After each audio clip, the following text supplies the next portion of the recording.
Hello, wrestling fans, and welcome back to another edition of NBC's 10 Count. My guest is already excited. I'm Steve Fall, but on today's edition, I am talking to Lisa Marie, a.k.a. Victoria. How you doing today? I'm doing awesome. Thank you so much. We had to reschedule this for a few times. You wanted to originally do it at 8 a.m. And it's like, I do wake up at 6, but I'm not peppy. No. I'm not on yet. I'm not on. I need my coffee. You my on right now? Coffee. I'm on. Perfect. You better believe it. I'm drinking some green tea. And I was saying, before we even started, I saw you drinking from your Baby Yoda. You got a Baby Yoda stuffed animal. You got a Baby Yoda action figure up there. I'm assuming you're a fan of Star Wars. I am a huge Mandalorian and Star Wars fan. And, my age, I'm 51. So, a lot of the kids don't even know what the original Star Wars is. And shame on them. You think they don't know? Some of the kids are like, oh, they haven't even seen the first one. I'm like, how are you call yourself a Star Wars fan when you haven't even seen the original? Wow. But I think those movies are so iconic that everyone knows the line of like, Luke, I am your father, without even having to see the movie, probably, right? Very true. Oh, yeah. And I'm also like a huge fan of Comic-Con. So a lot of people are like, you do so many Comic-Cons. And I'm like, it's my fellow, it's my fellow people and my, I'm a nerd and geek at heart. And, I have like Squid Games, Mandalorian, Attack on Titan stuff. And yeah, like some fan gave me these too. Wow. You know what?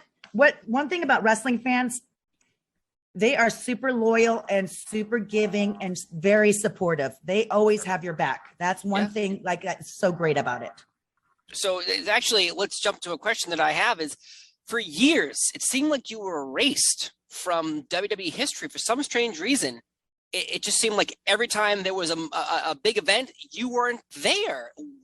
Was there something that happened that created this relationship? No, I'm considered one of the nicer people in the business. A lot of people ask me that, and I was like, if I did something, I'm not aware of it, But finally went back to the Royal Rumble last year, so it was supposed to be in the works the year before that, but I was already booked on Jericho Cruise. Okay. And they were like, oh, can you get out of it? And I was like, oh, no, I'm already advertised. I don't do that. Back out of something that I already committed to, you know what I mean? So, no, I don't think I did anything wrong. If you guys know if I did anything wrong, please let me know. Maybe I don't want to know. Maybe I don't want to know, actually. Maybe it says you don't remember you stole someone's drink or their lunch and they had their name on it and you ate it instead. I don't know. Or I didn't say hi to the right people. Didn't shake out everyone's hand when you came in the building. Exactly. That's the rule. Yes. Now it's fist bumps or like the whole big old wave. Thank goodness for the COVID is now you don't have to go individually and say hi and stuff like that. But you do have to pay attention to everybody. So every time that you went to when you were on the active roster, did you really go to everyone and shake hands every time you go into a building? If I cross paths with them or I'd go to the table, if we're at catering, I'd go to the table and go, hey, everybody, because people don't want to shake hands when they're eating and stuff like that. So that was good enough. Yeah. But yeah, I feel it's a lost art though. I don't know if people do that anymore, Okay. Yeah. Okay. I'm still to this day, I'm very old school. So I still, even like if I do indies or anything like that, I still go introduce myself, Well, you inspired a lot of people to become professional wrestlers. And it shouldn't be, you know what though, Steve, it's like, that shouldn't just be an underlying rule in wrestling. I think it's just common courtesy is to say hi and shake somebody's hand and say hello. Right, but you're seeing your coworkers, Monday, Tuesday, Wednesday, whatever. But like I work at NBC. I don't go to every one of my coworkers every time I come to work. Hey, Bob. Hey, Jill. Hey, Sarah. Hey, Jim. Like, is that like the perception online is if you are like, say on Dark and you're on the main event or Superstars and you're on the undercard and you're showing up to be like trying out and you don't shake everyone's hand, suddenly they think you're rude. Yes. Not rude. You know what though? That's such a fine line because you're intimidated, you grew up watching these people and you're doing a dark match prior to, just getting seen as a tryout match or something like that. And you're, I don't think I would have gone up to Undertaker and said, hi, my name is Lisa. I have a dark match. I would have been a little bit afraid, you know what I mean? But you got to say hi to, just the general hello. I still, which is really amazing. I'm so thankful that I did this, but when I was up there, when the indie guys would come in for a tryout, I always went up to them and say, hey, good luck tonight. I hope you have a match and that kind of stuff. And some guy just told me recently, goes, I will never forget, you brought me a soda pop. And I go, because they're scared to go to the catering because everybody's eating. They have to wait there and pick their moment when the big timers are eating, you know what I mean? So they have to wait till everybody's done. And they're like, and I go, these poor guys, I've been there, it's like, I don't know what to do. You have to stand up against the wall. You don't take the seats, and it's scary. It's scary. It's a new environment, Yeah. It sounds like there's like these rules, but they're not rules. And if you don't follow the imaginary rules, you get in trouble. But if you follow them too much, then you seem like stickler. It's just a fine line, you're a pest, right? Or you're an annoying pest. Yeah. Like you're like going, I'm in a conversation and you just interrupt my conversation, just say hello. And you just don't, it's so confusing. It's so confusing. I still say hello though. Still. Good. Even at Comic Cons, like, in the green room or something like that, I'll go introduce myself to people, Okay. Yeah, of course. I think that's a great moment that somebody, if I was backstage and I was an indie wrestler trying to, I'm on Raw and SmackDown and everyone's walking around and, Victoria walks up to me and gives me a soda, I think I would remember that for the rest of my life as well. So just saying. Well, courtesy is contagious, right? Kindness. Pass it along. Pass it along. I will pass it along. I think it goes a long way. A long, long way. I really do. And then Moana, Pushishi. Hey. Sorry, they're playing. Okay. They're fighting. They're fighting over the same chew toy. It happens. Me and my wife fight over the same chew toy too. It happens. It happened. That's my pillow. Gosh darn it. Sorry, my language. Sorry. It's all right. I've had people say worse than that. Trust me. Back to the question though. It seemed like you again were erased from WWE TV for so long, and then suddenly I think it was Tori Wilson got put in the Hall of Fame, and then there you were in the audience. And for me as a fan of you, and I think everyone else was like, "Oh my God, she's back! She's here!" How did that even happen? I was sitting by Candace and Tori, and Tori, Candace, myself. We used to have a group. Is that bothering you? Can you hear them? Okay. I can hear him, but I'll put my microphone closer. There you go. Let me push you. Don't forget Tori Wilson Hall of Fame. Tori Wilson Hall of Fame. You gotta love dogs, folks. You gotta love dogs. I have a dog. And, we adopted a puppy, and look at what she did. I came back after doing laundry. Oh, and glasses are not cheap. Glasses are not cheap. No, I get them cheap because this has happened. I break them or lose them, that kind of thing. Yeah, but okay. So Candace, Tori, and myself were in a group called Vince's Devils. And so we worked a lot with each other. And I think it speaks volumes when you go support your coworker or your friend. And, keep in mind, we spend more time with each other than our own family. So we're close. We're very, very tight, so we would drive together on our tours and stuff like that. So we're very tight, and we're very proud of Tori being inducted. So you were a guest of hers. The WWE contacted you and said, "Hey, want to come?" No, we asked Tori, "Can you get us tickets to come in?" Yes. Sometimes it pays to know someone, right? Exactly. And I love when my family members or like my friends go, "Hey, WWE's in town in San Diego," and I'm like, "Oh, I don't ask for free tickets." I go, I try to support the product, and I don't want to overstep my boundaries and just. I don't have pool. I don't know what, I'm not in the company anymore, so, but Natty Neidhart, Natalia is very nice. And she's, would you like to get dinner or something like that? It is a wonderful business because we all have something in common. And even wrestling fans, you see somebody in a wrestling shirt at the airport, you do the nod like this. What's up? Yeah. I know, you know what I mean? Yeah. It's just like fellow nerds of mine. Like if I see Attack on Titan fan, we both go like this with the salute. Yeah, I know. No, the wrestling t-shirt thing is 100%. I've been places inside theme parks, amusement parks, and I'm walking around wearing a wrestling shirt, whatever, with my family, and suddenly someone sees, and they're like, "Hey, It's like seeing another animal in the wild. You're like, oh, hey. Yeah. Same animal. Hey. Yeah. So you brought up Vince's Devils. Did you ever feel like you weren't being utilized properly in that situation? Because it seemed like you were used as like a sexual object in a storyline, which kind of went somewhere but didn't really go anywhere. Like, how do you or women feel about that? It was, back then it was a different generation where, sex sells and being sexy and stuff like that. It's come a long way where it's not just physical looks and stuff like that. It's your work. And, I felt like when I was with Candace and Tori, they both were Playboy models. And I was like this big muscular jacked girl that's super tomboy, didn't wear heels, nothing. That was really hard to do, is the ring gear, where it's so sexy. You think that we're really confident doing that, but we're so insecure, for women, am I skinny enough for this? Do I have gray hair? Do I have wrinkles? Is my makeup okay? Do I look young and youthful? Like, when I still do these appearances for autograph signings, I still wear my gear. I want them to remember, no one wants to meet Lisa. They want to meet Victoria or Tara. And I still put the fake eyelashes on, and I want them to walk away. I don't do the nails and stuff like that, but I don't have the hair extensions, but it's just, I want them to walk away going, wow, she hasn't changed much. But of course we get older, it's unavoidable, but it was uncomfortable.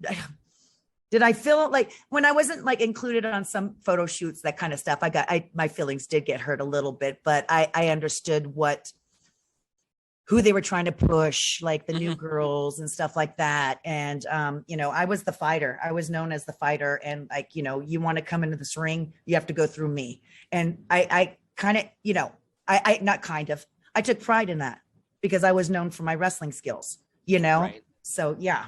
And then at the time, obviously, wrestling skills for women wrestling wasn't looked upon as a positive thing like it is today, when you have people like Charlotte Flair, Becky Lynch, so on and so forth, dominating their divisions. Impact Wrestling, Darren Perezzo. You have, AEW, Britt Baker. You have so many people. So did you feel pressured to have to be sexy to get more TV time? No, I think my longevity in the companies was, you give me somebody new, I'm gonna make them look good. I'm the bad guy. I don't care if I look bad in the ring. I mean, if I get pinned or anything like that, it's a storyline. I hear now that people get upset I'm losing the belt and stuff like that. And I'm like, it's a storyline. You think movies, scary movies, they're like, well, I really don't want to die at the end. This is a movie. You die at the end. You know what I mean? So you pick and choose your battles. I loved working with the new girls, and I loved making them feel comfortable working with me. I was one, not say, hey, you're not allowed in my locker room. I'm very open arms welcome, because when I was new in the company, I didn't feel very welcomed. And I was like, I'll never be like that. I want everybody to feel comfortable, because it's already scary going into a foreign business or a back locker room and not knowing anybody. Of course. So you just brought it up. So when you showed up there, why didn't you feel very welcomed?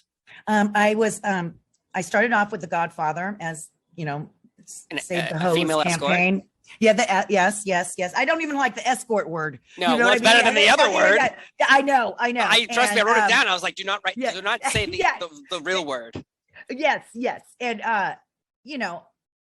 I didn't realize where they used to get the girls from. They would get the girls the entourage from strip clubs, from their local strip clubs and stuff like that, to come out woo, get the crowd, rowdy. They didn't know I was going to wrestling school. And when I went to the locker room, I came back to the locker room after I was working in the ring, just grappling and stuff like that, and introducing myself. And I came back, my stuff was outside of the room, and I was like, oh my gosh. And someone said, this is for contracted girls only. And I go, oh, okay. I didn't make eye contact. And I took my bag. I go, okay. I just signed a 3-year deal, but that's okay. And I got dressed in the janitor's closet, Yeah. And from that moment, I think I was supposed to go through that, because I will never treat anybody like that. I want everybody to feel that they are welcome, even if they don't have a lot of experience in the ring. even if they're just eye candy on the show or just for one little storyline. I want everybody to just feel, wow, that was a great experience, you know? Mm-hmm. And I obviously we don't have to name drop who you. No, but Ivory is the one that took me under her wing. She was like, when I was up there, she goes, do you know what you're supposed to do? Because we would do 4-day loops, right? Do you know where, like when you get up in the morning, what you do? And I'm like, no, I'm so new. I'm so lost. You know, you get a rental car and you go to the hotel that they, you know, that in the town. And she goes, let me drive with you guys and I'll teach you the ropes. And that girl, I'm telling you, I love Ivory. One of the just fabulous in the ring, her skills, her personality, just how warm she is. And she's so smart. And, you know, she's also an animal rescuer too. So, you know, yeah.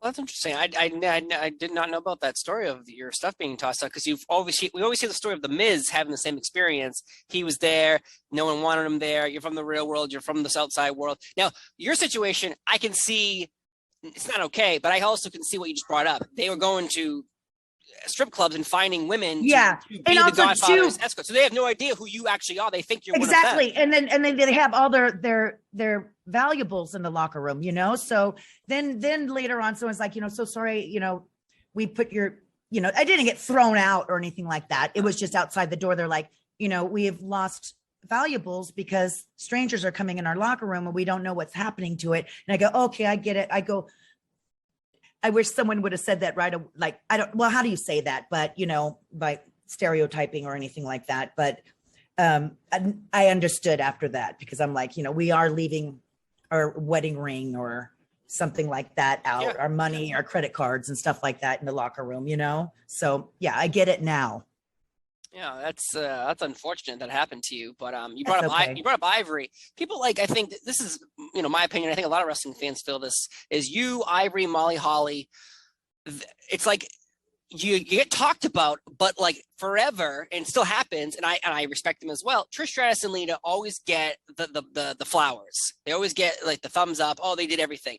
But it's like, who were they wrestling? They were wrestling you. They were wrestling Molly Holly. They were wrestling Ivory. Like, without you, there is no good guy. We need a bad guy, bad girl to fight a bad person. Like, did you ever feel like even today you don't get the credit you've earned? No, I feel this is going to sound so corny, but no, I feel appreciated. You know, this is also why I do a lot of Comic Cons.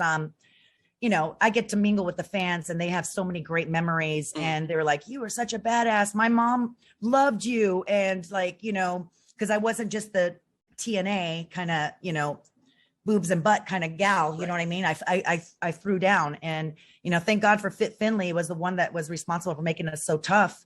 And, you know, you're only as good as your opponent, but no, no, I don't think so. I don't think so. But I know it aggravates like fans like yourself and fans that I talk to. They're like, you know, I don't get it, you know, because you guys get upset. And I'm like, oh, you know, I'm a bad guy. You're not supposed to like me. You're not supposed to give me the flowers. You know, you're supposed to, my job is for you to hate me and just boo the heck out of me and get them to love the baby face, you know? Yeah. Well, yeah. At one point you were a baby face though for a little while. So what did you enjoy more, being a heel or a baby heel? Face? Yeah. Oh God, are you kidding me? I was a bigger girl. So it was, you know, like Goliath, you know, and it's easier to beat up a little girl. And also I was a bigger, like I could catch the girls. They could do all their flying moves. You know, I was a good base. And when they turned me good guy, because I was starting to get cheered. So they changed my character without a storyline. And I was like, oh no. And I was like, I don't know what to do. I'm like, this is not natural to me at all. I'm just so used to fighting and pulling hair and cheating and pulling the tights and, you know, getting down and dirty, like, you know, doing stuff behind the ref's back and stuff like that. It was, you know, you do what you're told, you know, it's a storyline, you know what I mean? But I enjoy being a heel. So who came up with the dancing version of yourself? Because suddenly you were dancing and you were shaking your butt a little bit and doing moonsaults. Is that something you wanted to do or someone suggested you do it? They asked me what did I do growing up and stuff like that. I said I was a gymnast and I was a cheerleader and did hip hop and stuff like that. And I wish we would have went through like maybe therapy and I got dance lessons to help my craziness instead of just going out there and doing dance. So they're like, well, do you feel comfortable doing, a dance thing when you come? And I was like, okay, whatever. You know what I mean? I know a lot of people didn't like it because they're like, what the heck? There was no explanation for it. And, I did what I can do and kissing babies. I didn't know. I was like being like shoved down the throat. Like, you need to love me because I'm a baby face. And it was not natural for me. I felt like I was forcing people to like me. Mm-hmm. Yeah. I also felt that at the time. 2005, you had a great run with Stevie Richards, using some amazing music and all the things you said, running through my head. Yep. Like that. Yeah. So, I know I'm talking to you, but this is a complete honest truth. When I watched Raw during that time, you were my favorite segment to tune into. Whatever you're going to do, whatever you're going to say, your facial expressions, your delivery, whatever you were doing, I was into. So I know I'm talking to you right now and it seems like I might be feeding you, but at the same time, it's 100% true. And then you just brought it up out of nowhere. It was like, blip, oh, we're not going to do that anymore. So where did this I guess, crazy, psychotic character come from? Okay. When I worked in the ring with Fit, he was like, wow, you really wrestle crazy. And I go, no, I trained in Memphis and Louisville, Kentucky. It's very old school where it's, we don't just perform for the front row. We perform for the last person in the last row to be able to see my facial expressions and how I move. So I would go, exaggerate my moves and which is hard to tone down. So I think that's what came across. While you're very intense, you wrestle very crazy and erratic. And I'm like, I just trained under Jerry Lawler and Jim Cornette and Danny Davis. And I just had that old school mentality. And when they said, go crazy, and then they gave me Steven Richards, thank God for Steven Richards. He would give me, you can do this. I would always, people don't know this. I get nervous belly and I get nauseous before matches. I get so nervous. They say when you stop getting nervous, get out of the business, you know what I mean? But you care a lot and you want people to go, you always say a prayer. Please, no one get really seriously injured. Let the fans really get behind us and let us do a great story. And Stevie Richards, I would pace and he goes, you got this. He goes, you're so good. And I'm like going, I was so nervous and always trying to prove myself, like going, when you're a beginner, you have to prove yourself that you deserve a spot. And in the middle is my repertoire getting better. And then when you become a veteran, you don't want people to go like, oh my gosh, she got old. She can't do the moves anymore. She slowed down, so you're always trying to prove yourself. There's always a lot of pressure. But when they gave me Steven Richards, oh my God, he was gold. He made come on. It was magical and very organic. We never rehearsed hardly anything. I go, I might do this. I don't know. He goes, just do what you feel. I'll go with it. And I'm like, okay, good. So you don't have to say sorry before, and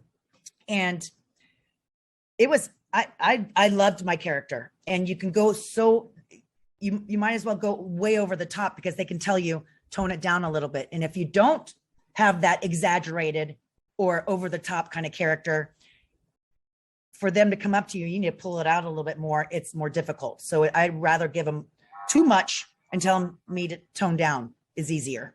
You know what I mean? But I loved my crazy character. I absolutely love it. I had awesome songs, entrance music videos, and like Nicki Minaj, Tattoo, and Broken. And I was very lucky that I had really awesome music because once I heard the beginning, yes, I've lost my mind, I'd be going like this backstage, going, all right, hey, I might just be careful. This move, block your face. I'm going to really go for it. And I hear my music. I'm like, I turned into not Lisa anymore. She did not exist. I turned into that psycho bully from school, getting bullied. Like, like I'm going to beat you up and, make people feel sorry for you, Yeah. And so you mentioned that they just tossed Steven Richards with you because at the time, it was so weird, at least on TV, because it seemed like there was always the female was the valet for the man. Yes. And like here, it was so different. I'm like, what's this? This is fresh. It's the man is the valet for the woman. And I loved it. Me too. Me too. And God bless him. He never complained about it. You know, as long as you have a spot on you know, on the show, you know, you're pretty happy. God, you know, even a ref spot or a run-in, anything like that. As long as you're part of the show, you're still being utilized. And he made me look good. Oh my gosh. He made me. Yeah. Seriously. And you know what is baffling to me? Him and I don't get booked on same appearances together. Isn't that odd? And most people are like, I loved you and Stevie Richards together. And I'm like, so why isn't he not here with me? You know? That's crazy. A good question. I book it. Maybe someone book it, for God's sake. The only thing I'd have to say is your longevity maybe lasted longer than his WWE run. And a lot of fans might not know his WCW work, his ECW work. So if you have to be a hardcore fan like myself to know, where he came from versus, wait, he was only on TV for a year with Victoria. Like, that's not what he was. He did more than that, but not a lot of people probably know this. You continued on into WWE, into TNA, you know, you've done so much more on TV. Maybe. And, you know, people don't know that. They you know, especially the new kids that start watching it, they're like, oh, he was only in the he wasn't there very long. And I'm like, but you have no idea what he did in the business. Right. You know, he's very respected and he's still doing indies. And he's in better shape now than he was. I know. What the heck? And then here I am with the COVID. I gained 30 pounds. And I'm like, how the heck are these people losing weight? You know what I mean? He does look really good. And I feel people know he main evented the first ever ECW pay-per-view. The first ever one. And that was like fighting the government to allow that even to be on pay-per-view. It didn't start at 8 o'clock. It started at 9 p.m. Yes. They compared it to UFC. John McCain wanted to like make sure that it never got on TV. They thought it was real. Yeah. Isn't that nuts? And I was very lucky. He was so talented. And, you know, if I would have a mental block going, I really don't know what to do here. And he goes, why don't you try this? Everybody was so helpful. I was in a generation, you know, we got there. Not when we were scheduled to get there. We would get there 2 hours before that, and Fit would be in gear waiting for us. Arn Anderson, Ricky Steamboat, Lance Storm, all and you know, Stevie Rich, Tommy Dreamer, all these people were there in the ring because they knew us girls would get there, and we just would grapple and go, you know, I need a new move, you know what I mean? It's hard to have something unique that someone else didn't do, you know, so. I was very thankful, and Fit Finley had so much. He was like our dad, you know. If you want me to take over the girls, I'm making them fighters.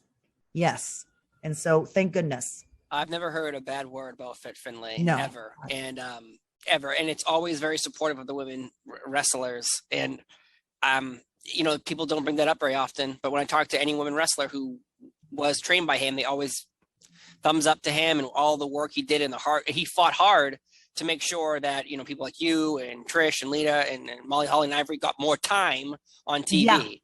Yeah. I don't think our Divas division or women's division would be the same without him. He made us. Yep. He pulled everything out of us. Like, you know, he would watch us wrestle. Oh, you wrestle like this. You know, Jazz is freaking strong woman. You know what I mean? And she's a badass biatch, you know what I mean? And he went with like what kind of our personality was, you know? So yeah.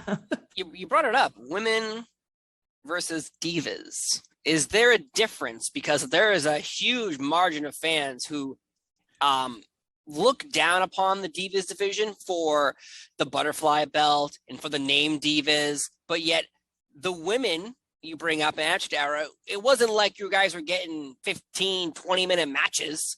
No, we were like when, you know, we would probably be scheduled for 10 and we'd get up to Gorilla and say, you got 4 minutes. You're like, okay. And I would say, I don't need my entrance. Don't give me my entrance. I want to freaking go out there and wrestle, you know? And it didn't bother me. And it's like you got upset about when I started dancing.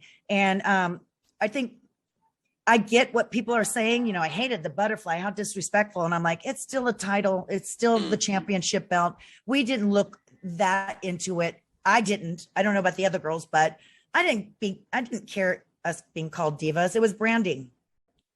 Right, you know of what course. I mean? Yeah. So it didn't bother me as much as it bothers you guys. I hear it didn't bother convention. me. You guys, Hold on. It doesn't bother me. It bothers the masses of fans who are comparing today's wrestling to the past. And you can never, ever, ever compare today's standards to the past standards, because guess what? They're not the same ever. No. They'll never be the same. And I tell fans, like, you need to embrace the change, because you can't stay stagnant, when people are like, oh, you need to get back in the ring, you should join and get contracted. And I go, I wrestle a different style. These girls are really athletic, and they set the bar so high that I was like, when I watched some of the matches, I'm like, I would have tapped out like 7 minutes ago. I was like, I'd be so out of breath and just out of shape, because mine was a little bit more slow. And I would tell the cameraman, I'm going to hit this move, zoom in on my face. I'm going to tell a story with my face. And, you got to communicate, which I think is a lost art too, is, I always talk to the sound guys, the camera crew, the people pulling the cables. Hey, watch out. Might do this. Just keep an eye out. And, but I would say, get my face. If I hit this move, you zoom in on my face, because I'm going to tell you how crazy I am. So that Royal Rumble, they called me 2 weeks before the Rumble. I didn't have gear. I didn't have extensions. I didn't have Botox. I was like, I don't look like the Victoria people remember. I did color my hair. And I was like, I don't have the red streak.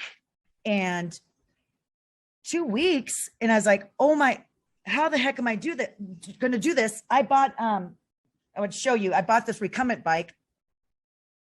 You can't get in shape. And I was like, puking all day. The night before the Rumble, I was puking. I was just so freaking nervous, because I didn't want to disappoint the fans going, oh man, she really let herself go, or she doesn't have it.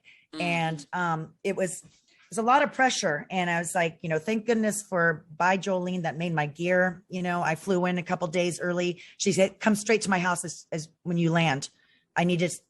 She goes, I have your old outfits. And I'm like, oh, no. I go, I'm 50. I don't want my butt cheeks hanging out. I don't want cleavage. I'm like, let's dress appropriately. And I go, but I still want my Black Widow. And I go, I want the onesie, the COVID, I gained some weight just like everybody else did. And I was so nervous, Steve. It was so nerve wracking. And Tori brought me fruit. She goes, you need to eat something. And I go, I'm going to throw up. I'm like, I'm so nervous. And I had to go outside just to be by myself and just focus. And Mickey James was like, you're freaking Victoria, or, Lisa, you are a legend. They would have, you're a legend. And I'm like, oh my God, we don't see ourselves when you're in the normal world now. I never even thought of myself as a legend. Nothing. I'm very humble, and just, I still, when I went to we had rehearsals to find out what number we were. I went to the girls. I said, hi, my name's Lisa. I used to be Victoria. They're like, I know who you are. And I'm like, I don't know what people know anymore. And I've been, out, not in the business anymore. So I'm like, they're so young now too. Like some people, just like back in our day a little bit, they would get models to do it, wrestling, and they don't know who you are. You know what I mean? So yeah, of course. Yeah, it was, oh my God. It's just, you can't, for me, I would have to go to wrestling school. If I was going to go back for a full contract, I need to get back in the ring and work with somebody. It's not just a once a week work in the ring. It's every day. Our training, when I was in wrestling school for 3 years, it was every day, even weekends, every day, yeah. 5 hours a day. Cardio seems like the biggest in the ring, the ring, not cardio, like elliptical. No, you need to get in the ropes, right? Yeah. Take a slam, do the burpees and stuff like that. And just like you lose it a little bit. You know what I mean? Of course. I can. So you brought it up, a legend. If the WWE called you and said, hey, you're going in the Hall of Fame, obviously, would you accept it? Of course. Who That'd be such an honor. Who would want to bring you in there? You know what? This is what's horrible. I have a lot of friends in the business that we still communicate. I talk to Tori, I talk to Candace, I talk to Mickey, I talk to ODB every day, Tommy Dreamer. I talk to all the. I wouldn't know. I do in my head, but I wouldn't let it get out. I'm not going to even tell you, Steve. Yeah. It's me. I'm going to be the Stevie one. Richards. Yeah. Steve Falls. Of course it's you. Yeah. No, but that's a hard question. ODB's getting married and she was asking her fiance. This was a couple of weeks ago. She just got engaged from TNA. Oh, if you guys aren't okay. And, I know ODB. Okay. And she, who do I ask for being maid of honor? And he goes, this is a no-brainer. You talk to Lisa every single day. And so she asked me and I go, I get your dilemma. And then now she's doing the invitation. She's like, oh my God, so many wrestlers. It's not going to be a huge wedding. And you're going to hurt somebody's feelings about like not asking them to go, it's like asking someone to be the maid of honor. Basically, I want you to induct me, that's a hard one. Yeah. But obviously you would go in. Huh? You obviously would go into the Hall of Fame. I would love, that'd be such an honor, but it's not there. That's also when people come, I can't believe you're not in the Hall of Fame yet. And I'm like, I don't pick up my phone and say, I want to be in the Hall of Fame. Right. It's an honor to be asked. It's, you know what I mean? So, Of course. It's, yeah. That again, it's not, it will definitely happen 100%. And obviously you won't tell me who's going to induct you. I'm not telling. I have guesses, but I don't want you to have a terrible poker face and suddenly reveal. Yeah. Because like in wrestling too, we don't hide our feelings. If I don't like something or we give it away, because what do? We sell all of our emotions on our face from wrestling. When you get hurt, you're like, that's why, like my dad said, you are very animated on your show, like God TV. We have God TV show on YouTube. And I'm so like, no. And I'm like, but I think I've always been like that anyways, but wrestling exaggerated it. Like I'm very, very dramatic, I exaggerate everything I do, can you tell? Well, I will tell you what, my entire life growing up was me overselling everything in a soccer game or a basketball game or falling on the ground, playing with my two kids. Everything I do is, Yeah. Because of me, watching professional wrestling my entire life. So that's probably why that happens That's a lot. Amazing. I love it. It's cool. I love it. I used really to, quick personal story. Before my soccer games, I would get a bottle of water and do the Triple H thing while walking onto the field. And my dad would be like, oh my God. I love it. What's he doing? I love it. That's amazing. Of course. I think yeah. With wrestling, I think with anything that you love, eventually it just becomes part of you. It's not a show you watch. It's not a program you enjoy. It's becoming who you are as well. It is. And it's a lot of people, like a lot of my friends. I talk to Melina Perez every day too. And we're a little older and it's, traveling to these conventions. It's not just a 10-minute match. We're on our feet and talking to fans for 8 hours, for 3 days or 2 days and stuff like that. So you are constantly on and answering the same questions over and over again. And and it's like, man, I need to back off on my traveling because I need rest and I want to be with my family a little bit more. But it's like SoCal Val says, it's like Hotel California. You can check in, but you can't check out. It's part of your life. And, I still consider myself, I still call myself, what do you do for a living? I'm a pro wrestler, retired, but, still in the business, still doing appearances. That's what they remember. You know what I mean? It's part of me. It's part of me. So what was it like in the Thunderdome? You finally get called up, come back, you're going to be in the ring. Everyone's excited and no fans. You're looking at a bunch of screens. I was in Thunder a couple times. You know what? A lot of people, that's another question I get asked all the time. I'm actually thankful that there were just screens because I was so nervous. I'm telling you, Steve, I was puking and I was like, you'll see a moment when I'm coming out because I never experienced it. You'll see me going down the ramp if you could rewatch it and go, and I look because I never seen what it looked like. So you see me and they're like, oh, you look like you were nervous. And I go, no, I just was absorbing what I always told rookies when they first came in, take a moment, like in WrestleMania, you walk out to that ramp at the top, you take a moment and pause and go, oh my God, there's 85,000 people here. You need to absorb it, not just go, oh my God, I got a match. You need to really appreciate whose lives you touch. And it was cool, man. I thought it was really neat to see the faces. And I'm like, I thought I had to ask because I wasn't really sure. I was like, are they just filmed or is it actual reactions? They're like, it's reactions. I'm like, wow, technology has come like just a long way. So, it's a little both though. It's a little both because I was in it a couple of times in the beginning. That's SummerSlam. I don't know what year it was the first time, but they when you're in it, you're on your computer or whatever, and there's someone feeding you stuff saying like, okay, now here comes Randy Orton. Tell him that you don't like him, and you're like, oh, okay, and then you're like, boo, boo, and I have seen myself that I was not in the Zoom call at the time. I have seen my face in that Thunderdome when I actually wasn't in the Thunderdome. Like they took my video and recorded me the whole time and posted me up. Sometimes, yes, obviously sometimes they were actually real reactions happening at the time, but some I definitely were like, I'm sorry, is this how am I here? I'm not even I'm watching it at home. Yeah. But you don't want to go see a blank screen if you just watching the match like this. Of course not. Yeah. So I get why they're feeding that to you. Being there live, you feed off the match and the bumps and the sound and everything like that. And also, Tracy Brooks, myself, and SoCal Val, we commentate for TNA every month on Fight TV app. And so I catch myself watching. I don't even want to know really who's wrestling, but I got to know what they built up to, right? Mm-hmm. But I like to watch the match organically. I want to react as a fan, and I have to really, they don't feed us anything. We're just watching the show, and I got to really focus. Like, okay, they're watching our face reactions, so I had to do what you had to do, but they didn't tell us this. But I had to learn that on the spot because I was like, oh my God, did you see that?